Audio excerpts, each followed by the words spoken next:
Okay guys, welcome to the Friday Waffle. Now, by the time this actually goes out, which will be Friday night, I will hopefully be either on my way, or not on my way, near to Blackpool or in Blackpool. In fact, that's not technically true. I'm not going to Blackpool on Friday. I'm going to Lancaster. But anyway, yeah, I digress. Yeah, I'm actually recording this on Thursday because I'm off to Blackpool, the replay event thing in Blackpool, which is on Saturday. So me, my daughter, her friend, and two of my mates, we are leaving. Well, we left. I'm talking about the past when it's not even here yet.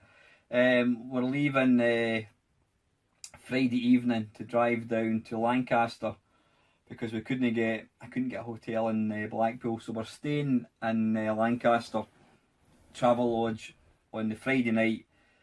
Then we're going to make our way down to the play event thing on Saturday. So I hope you had a decent week. My week has just been busy. In fact, I mean, I don't know what time it is. It's about 8:30, and I've literally just finished my work. Something cropped up which I had to deal with, so I was trying to kind of deal with something work-wise, and I had a microwave pasty which I think was reheated about 3 or 4 times. So anyway, that doesn't matter. Yeah, weather-wise, it's shit. It's raining just for a change. We had a really nice couple of days, but when was it? Was it yesterday? Well, Wednesday. Wednesday it was really nice. I think Tuesday wasn't too bad, but today, i.e. Thursday, has been rubbish. It's just been heavy rain. So yeah, what have we been up to? Gaming wise, have I been playing anything? I had the computer club on Tuesday. Good fun. I took along, what did I take along? I took along my Atari 130 XE with the cartridge and the sort of SIO SD, I think they call it, which is a kind of floppy drive emulator. I took along that.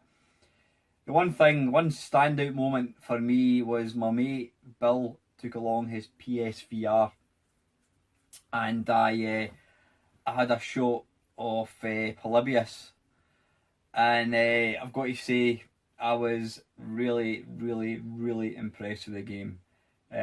Mega impressed, to the point after playing it, I mean, I think I got my best score. I was playing it for something like 20 minutes.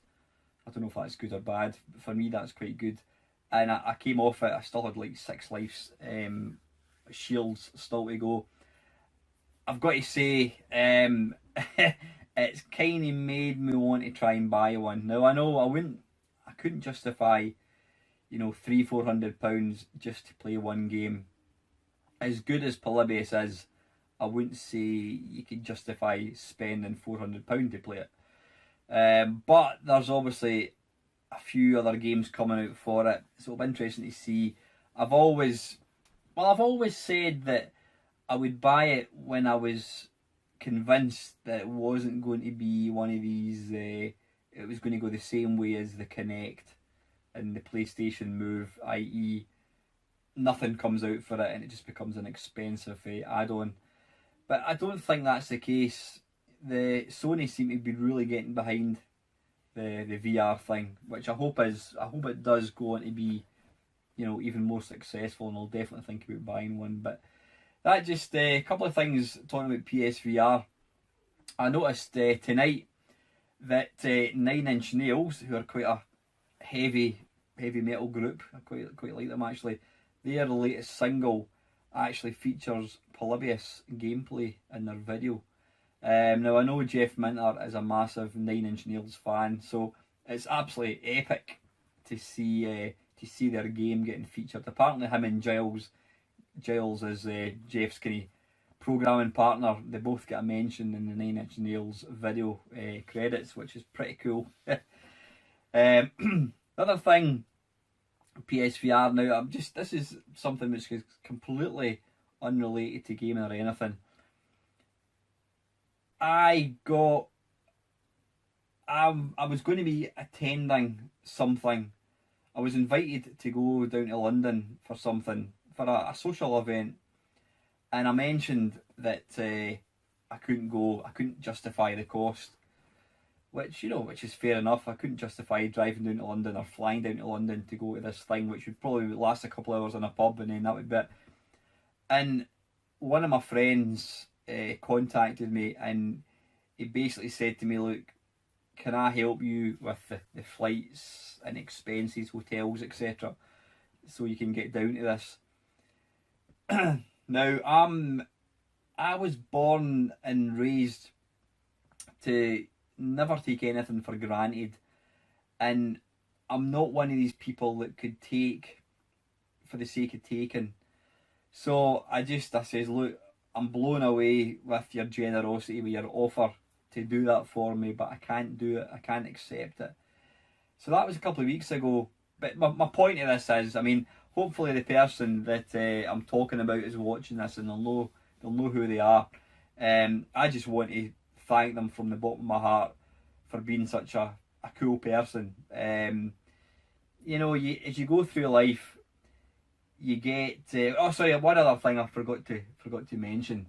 This person, as I mentioned last week, I'm raising money for a sort of children's respite centre for terminally ill children, and I've got a wee fundraising thing going, and this person put in an extremely generous amount of money. Now, I know for a fact that this person is not any better off than me or anybody else. He's not. He doesn't come for money. So, you might be thinking, well, wait a minute, the guy's a millionaire. What's the big deal?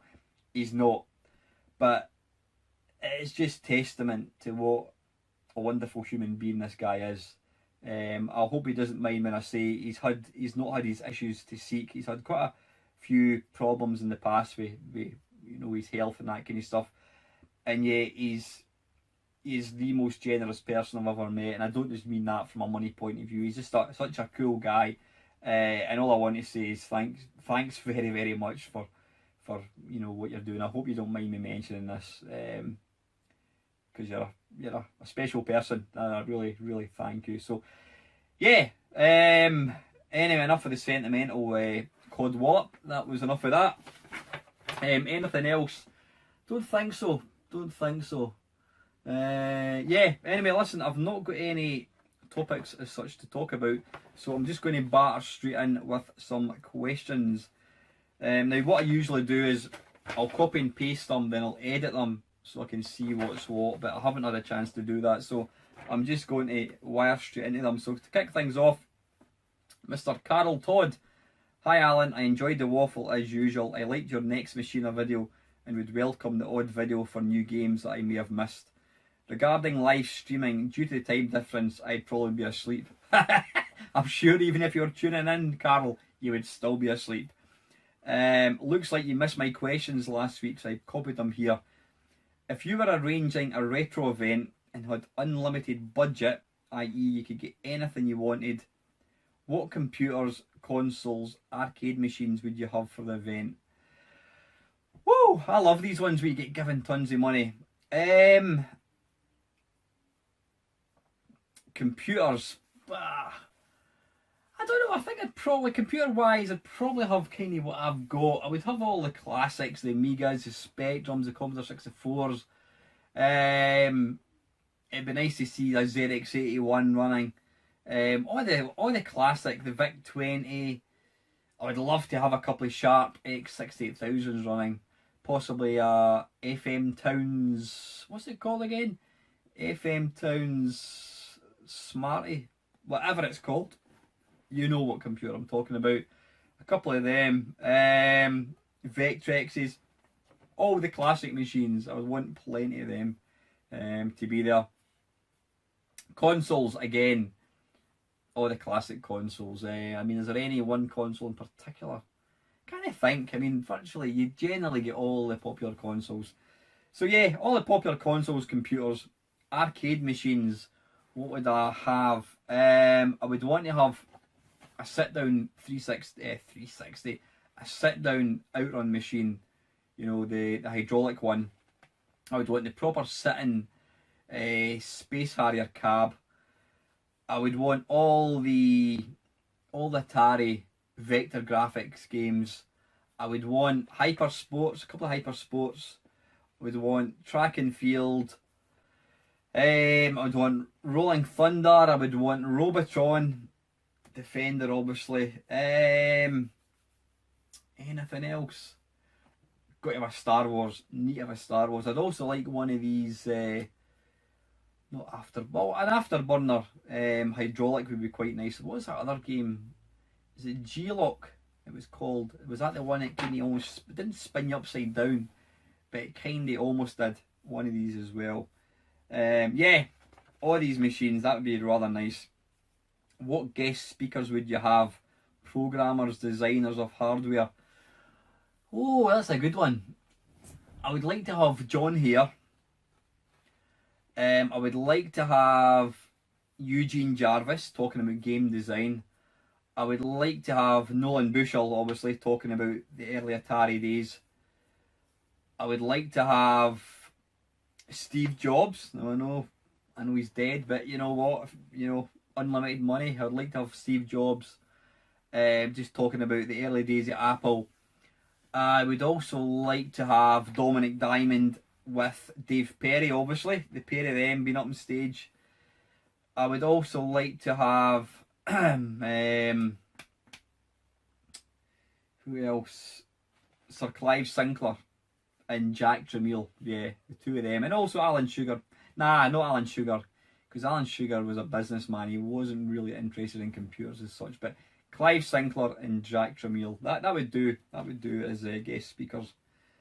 And number 3, if you were granted a wish for a major announcement at the event that came true, i.e. sequel to a favourite game, return of a retired programmer, new computer console from a defunct manufacturer, what would you wish for? Bloody hell, Carol.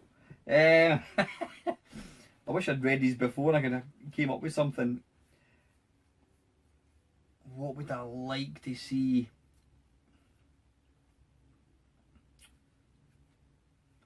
I would like to see Sega return to the hardware market and bring out a sequel to the Dreamcast.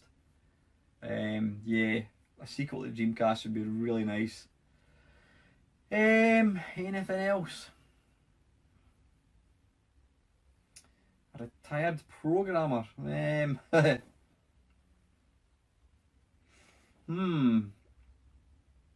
would also like to see a new Pikmin getting released on the 3DS.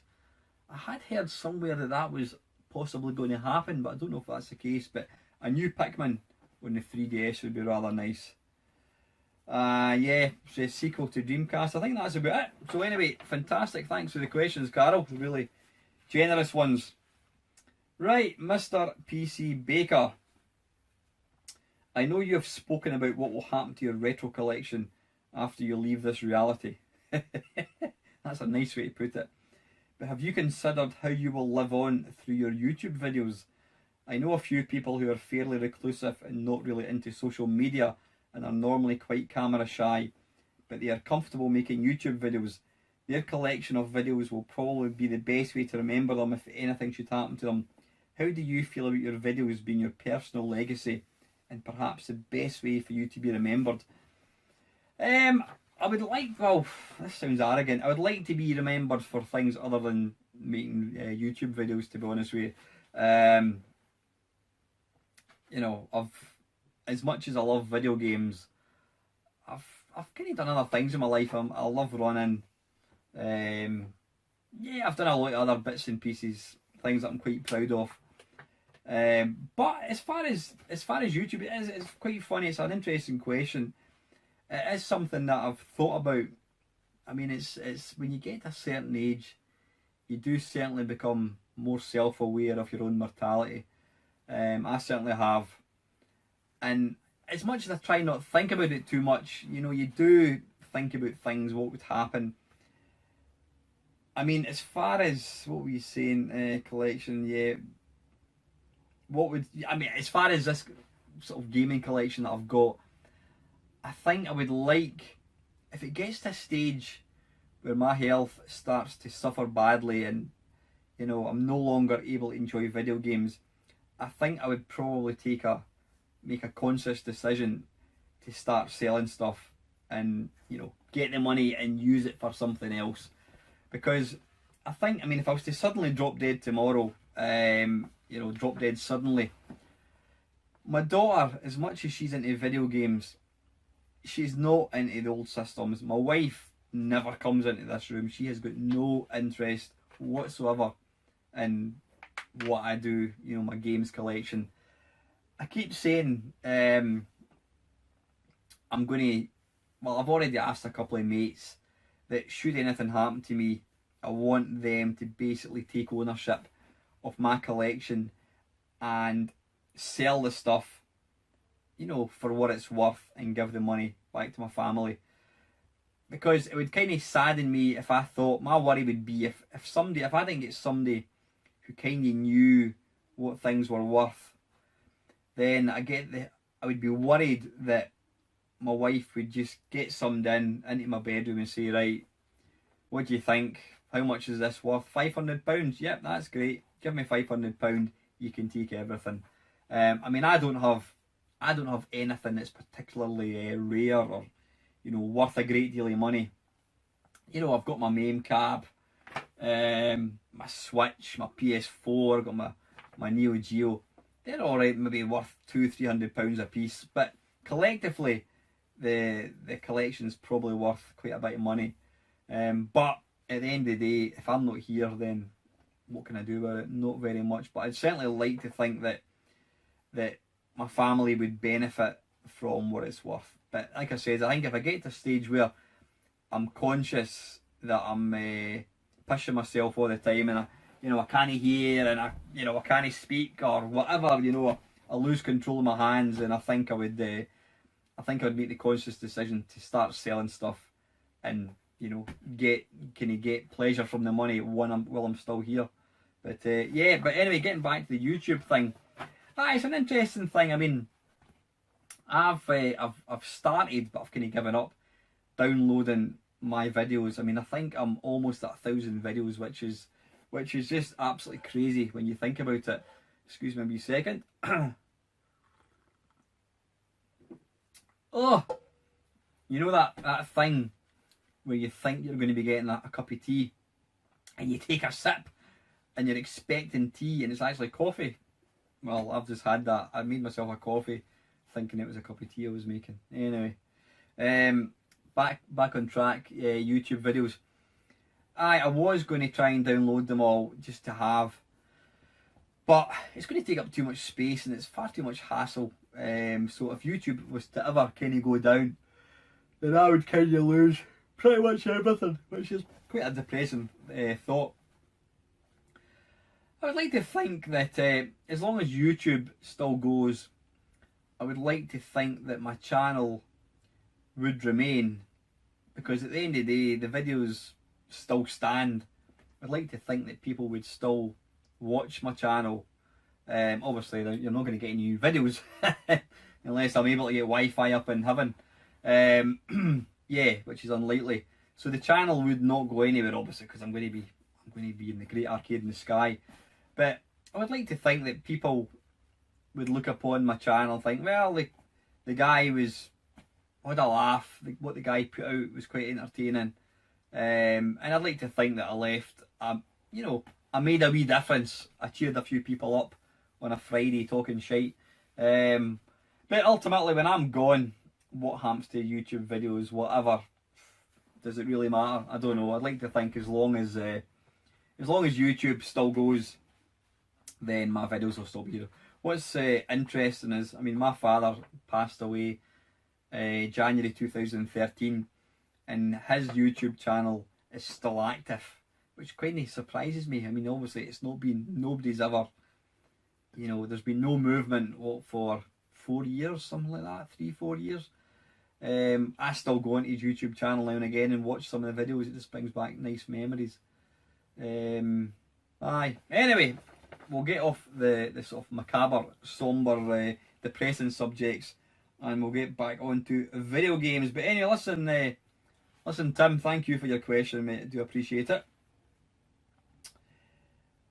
Next one, John Ian. Excuse me.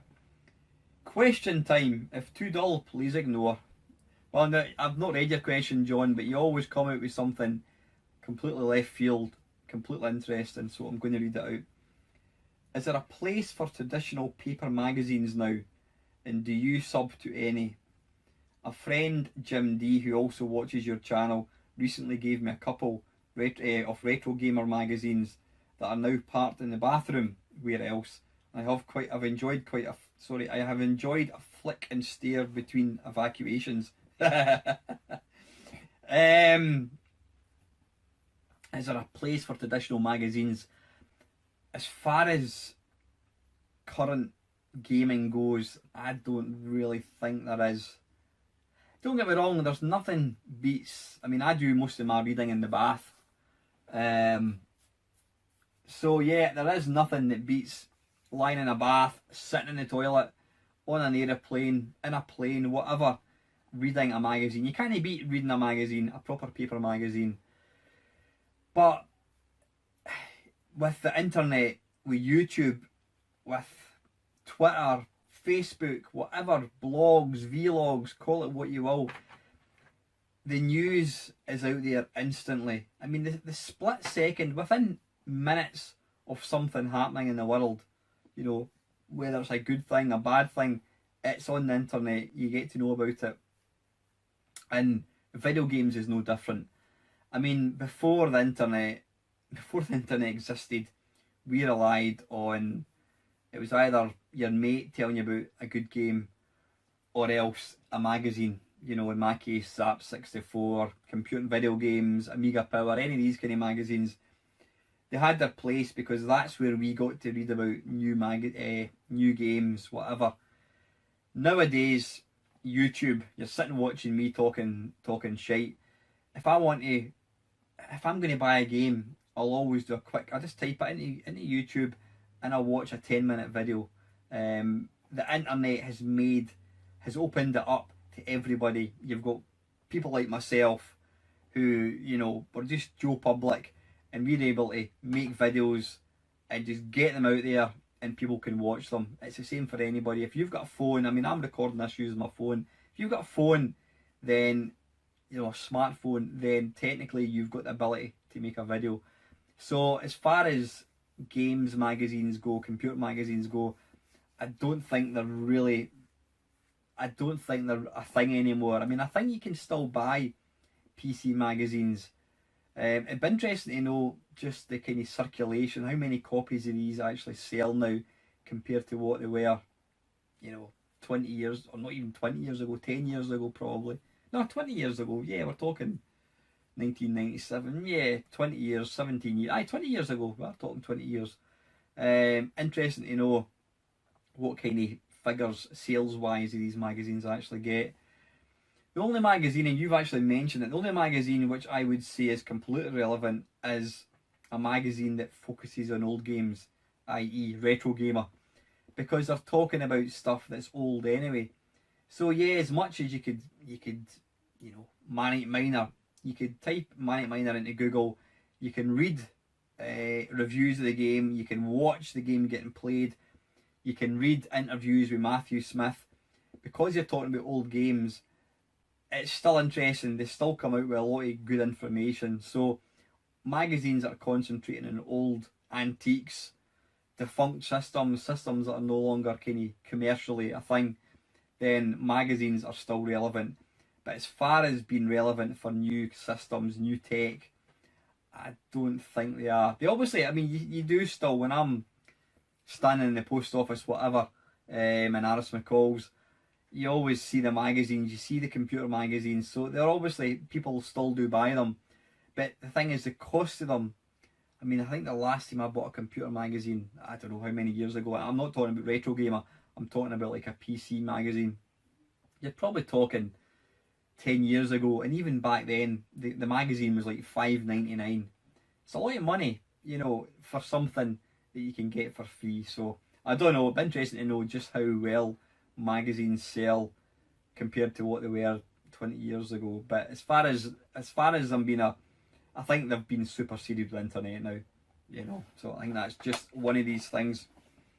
Next part, supplementary question to the above. Have you ever played the list game? Alright, okay, as in flicked to see a double page spread with several items on it, then force yourself to pick only one item off your top 3. What? Sorry, I'm not getting this.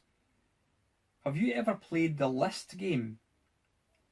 As in flicked to see a double page spread with several items on, then force your pick. Sorry, I'm not really. Oh wait a minute! Am I getting this right, John? What you're saying is, you'll go to a magazine. You'll open up a magazine that lists some games, and then you'll play one of them.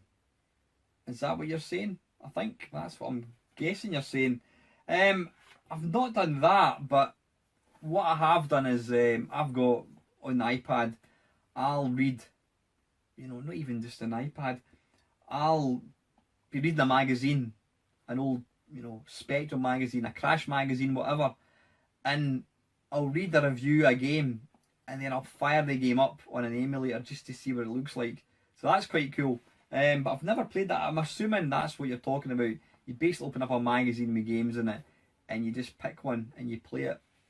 If I've got the complete wrong end of the stick, John, I do apologise. Yeah, but if it's the one I'm thinking of, I've never played that as such, but I do sometimes.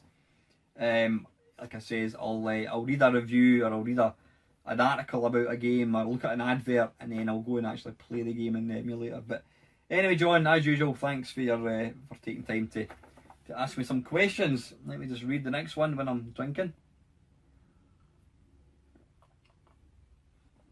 Right, next one.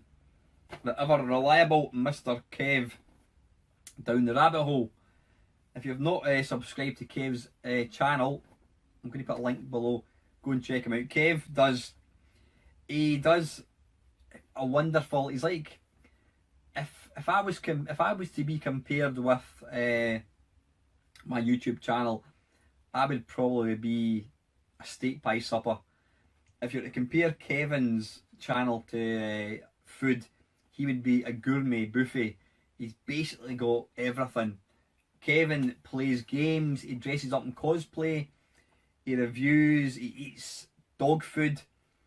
He has all these, I'm not going to say bizarre, he has all these menagerie of different video topics. He even had a video where he bought a chainmail top tunic thing, and he wore it in his bed, and he made a video all about it. So Kevin's got a fantastic channel.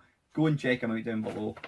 He's got a criminally low number of subscribers per the quality of what he actually does.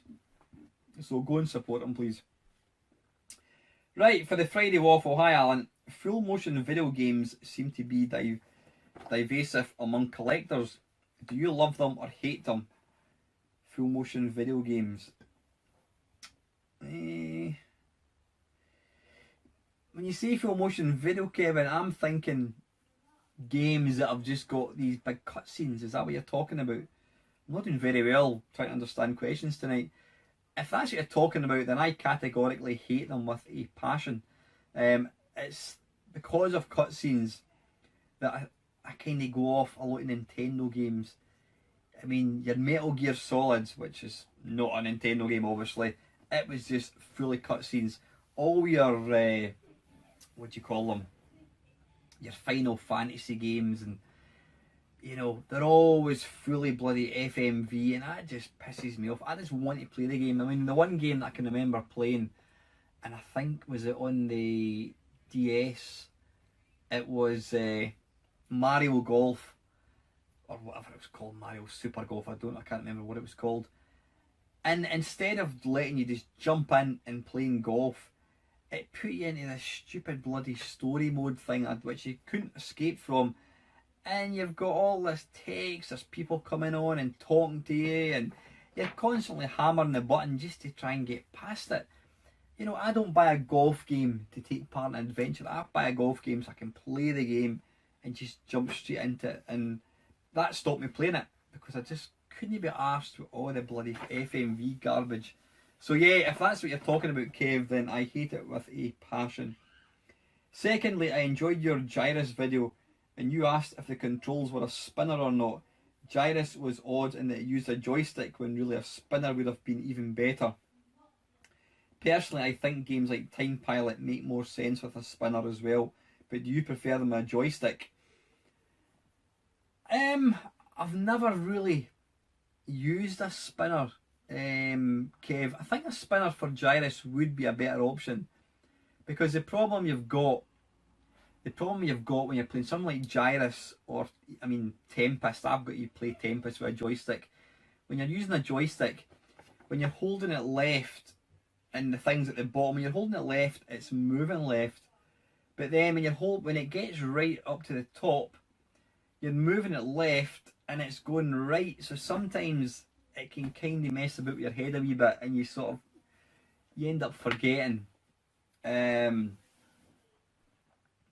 You end up sort of forgetting what way does this need to go. So something like, I think, Gyrus and probably Tempest would benefit from not a trackball, from a spinner, because that way you know exactly what way you're going. Time Pilot is an interesting one. It always takes me 30 seconds to kind of get used to the controls in Time Pilot. Time Pilot, you don't technically press it left and right. You sort of, I'm sure, I'm trying to, see when you're not playing a game, you're trying to remember how it works. With Time Pilot, I think whatever way you press the joystick, it'll kind of move it. You can almost like do it in a... So Time Pilot works perfectly with a joystick after 30 seconds getting used to it. But I think something like probably Gyrus and Tempest, I think they really need a spinner. Though saying that, if Gyrus was a joystick, excuse me, then it's obviously perfectly playable. But yeah, anyway, cool question. Right, let's see. Thirdly, on the subject of Gyrus, have you seen Wormhole on the Vectrex? I haven't actually. It's an excellent Gyrus clone. I haven't. I'll need to have a look for that. I mean, I've got the wherever it is.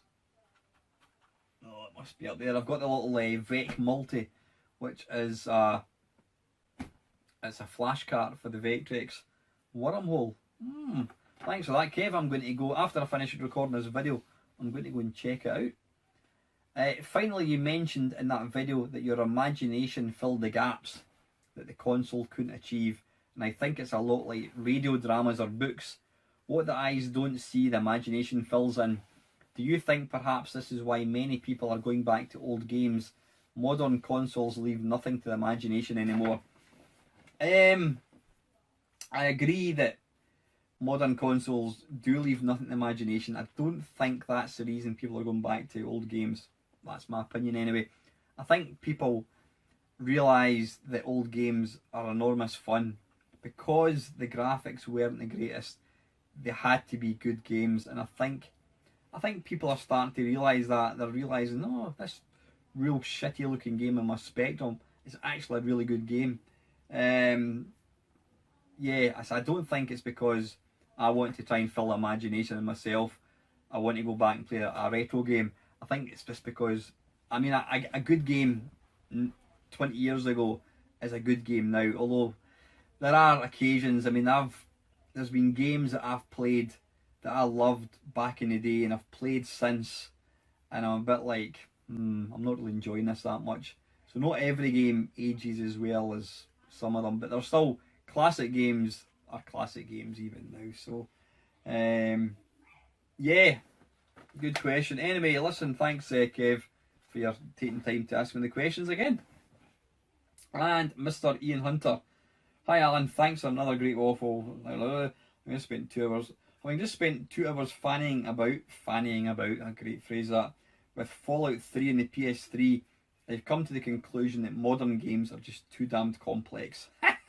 I'm glad you said that, Ian. I mean, I've tried same game as you, Fallout 3. There's games like, oh, what do you call it? Skyrim. There's Fallout 4. You've got all this crafting bollocks where you've got to collect things and make weapons. I just can't be arsed with that. I actually genuinely struggle trying to figure out what I need to do. I just want to, by all means, have credits. You pick up things, you go to a shop, you buy a better gun. I'm all for that. But don't ask me to bloody well make a gun. My brain just cannot compute how to go about it. I don't want to have to think about things like that. Yeah, so I'm with you in that one. Yeah, sorry. I've come to the conclusion that modern games are just too damn complex. Trying to remember all the button combinations and managing the heads-up menus with my 67-year-old brain. Oh, wow. Sorry, Ian. Seriously, excellent. Sorry. I'm actually, I'm quite honoured that you find my channel interesting. I thought I was the oldest person that did this YouTube thing. So anyway, great to have you, and thanks for that.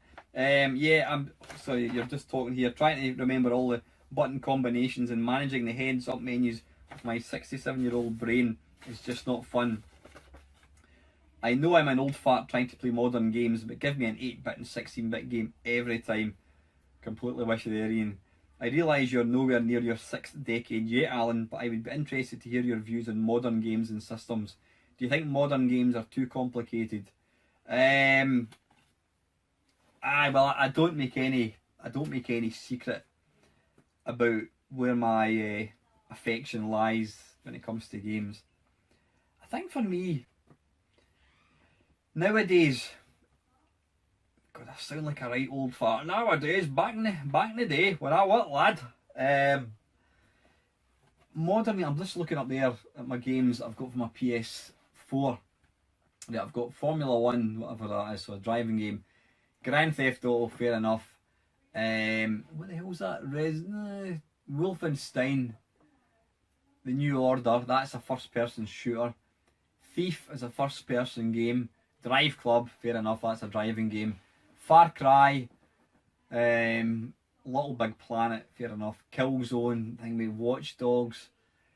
You know what? Most of the games, Doom, Fallout 4, there's very few original games now. I know some publishers will be saying that's a lot of shite, you know, there's plenty of originality.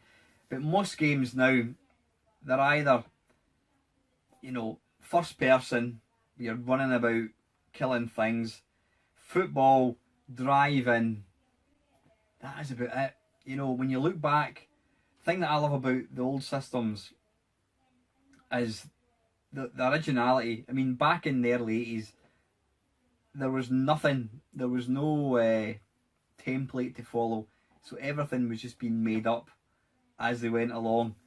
And so you got some wonderful original games. When you think of some of the games that came out, you know, I can't even think any. I mean, something like Elite, you know, Elite was groundbreaking, and in fact it took quite a few goes before Ian Bell and what was the other guy's name again? Ian Bell and David Braben. It took quite a few goes before somebody actually realised, yeah, we quite fancy this game. Nobody wanted to publish the game because it was so different. But yeah, there's so many original games. I mean, when I was at the computer club this week, I was playing, what was it? I was playing Miner 2049er, which is a really, really old, crusty platform game. It looks absolutely pants, but it's a fantastic game. And the other thing, so apart from the non-originality of old systems, or modern systems I should say, maybe as I'm getting older I'm more aware of time. I think I am. I've got too many things that I want to do myself. I want to go swimming, I want to go running, I want to see my mates, I want to spend time with my family, I want to watch films, I want to make YouTube videos. I don't want to sit and invest 100 hours playing a game. I just don't want to do that. So I would much rather come upstairs and fire up the PC engine, put the main cab on, put the Commodore 64 computer on, and just play a game for 10 minutes. I just don't want to. I don't want to invest time in playing a game for hours and hours and hours and hours. And that's why when I buy a new game, which isn't very often, I get bored very quickly. I don't want to. I mean, we're talking about, crafting weapons and that kind of stuff in games. I don't want to do that. I don't get any enjoyment out of that. I just want to play the game. I want to go and kill baddies and rescue princesses or whatever it is I have to do. I don't want to spend time picking up bloody gemstones and minerals and bits of wood and whatever to make arrows. I just don't want to do that. And I know lots of people enjoy doing that kind of thing, but it's not for me. I'd much rather play modern games. So yeah. Anyway, listen, Ian, thank you very much for your question, mate. And like I says, it's glad you enjoy the channel, mate. Good stuff. Excuse me. And finally, let me just double check this is still recording.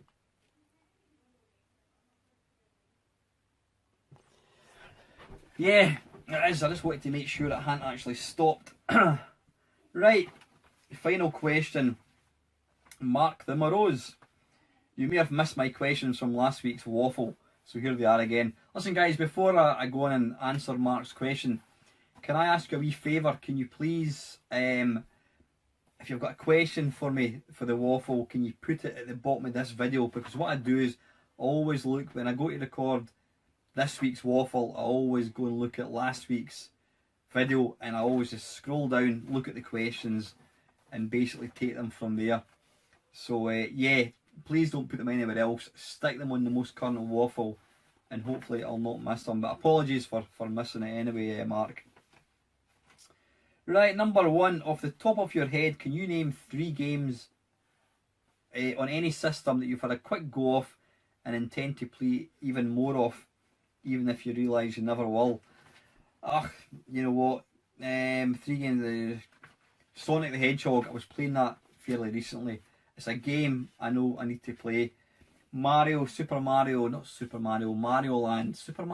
on the SNES. Again, I've been playing that, and I think to myself, I need to finish it. I really need to finish it because, these are classic games. Sonic the Hedgehog, it's shameful to think that the furthest I've got is level 3. I think I only once beat Dr. Robotnik, is at the end of level 1. And there's tons of games. Grand Theft Auto 5, I play it occasionally and I keep thinking I need to get in and get stuck into it, and I never do. So I am the world's worst at starting a game and never playing it. I mean, what did I buy? I bought Wipeout for the Wipeout, or what's it called?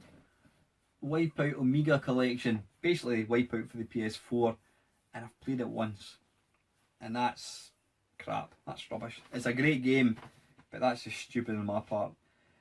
Number 2, joke question. I'll read this while I'm drinking a... Alright, very good. Joke question. What are your 2 favourite Nintendo Switch games? What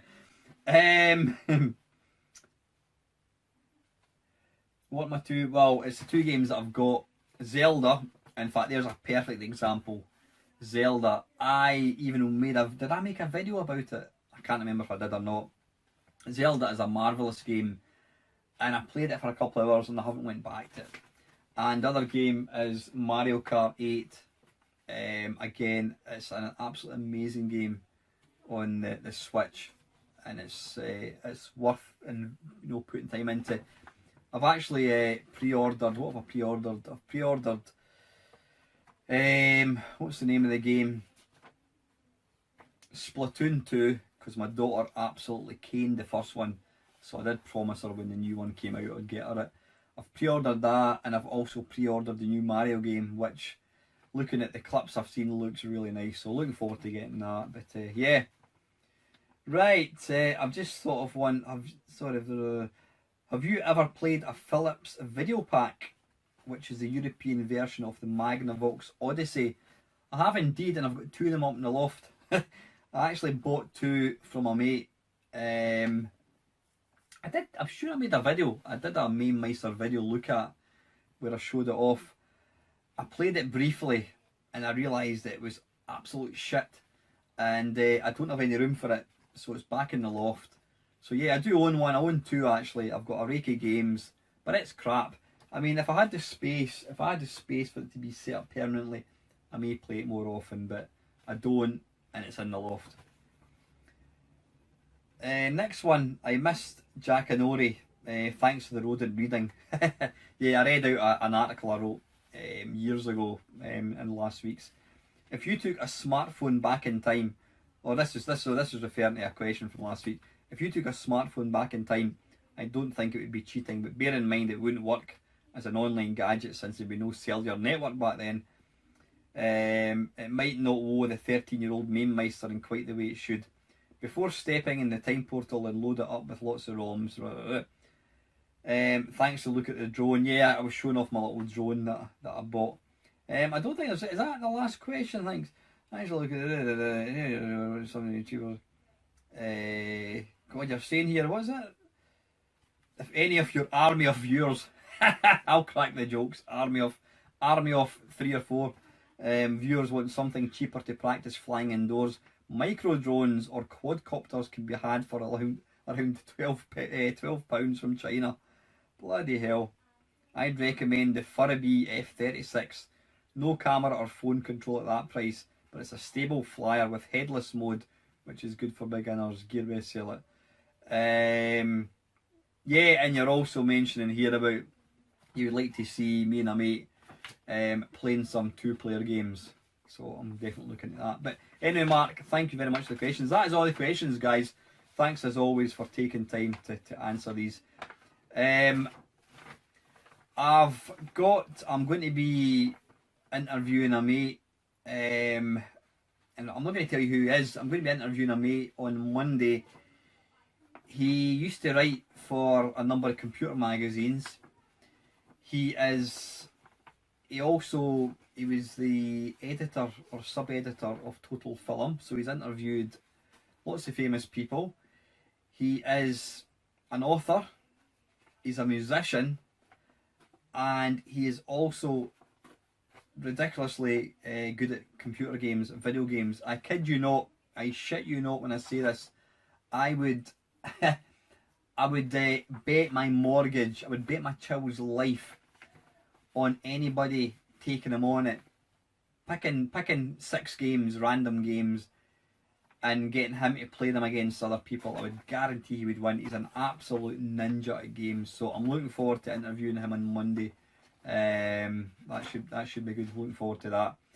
So anyway, guys, before I go, thank you very much to everybody that takes time to to comment in videos, to give me likes, to subscribe. Special thanks to everybody that takes time to ask questions for the waffle. I really couldn't do this without your input, so I always appreciate that. Yeah, I think that is it. I don't think there's anything else I want to say. Don't think so. Like I said, I'm going to be, by the time you watch this, I will be going to Blackpool on Saturday.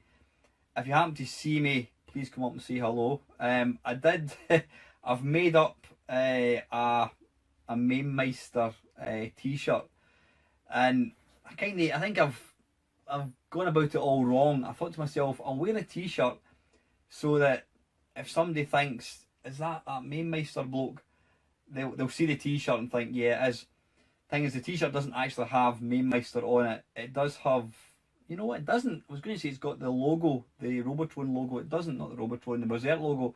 It's just got a picture of me like that saying bollocks. So if you see a fat bloke with a dodgy beard wearing a picture of a fat bloke saying bollocks, then you could probably pretty much guarantee that's going to be myself. Do come up and say hello. There's quite a few fellow YouTubers going to Blackpool. I'm looking forward to catching up with them. My big mate Tony Temple, Missile Command Extraordinaire, he's going to be there. I know John Studley, he's going down there as well. Probably catch up with him. And Jim Bagley, he'll be there showing off his Spectrum next. So that just leaves for me to say thank you very much for watching, guys, and I'll see you later.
And then when I was, I mentioned about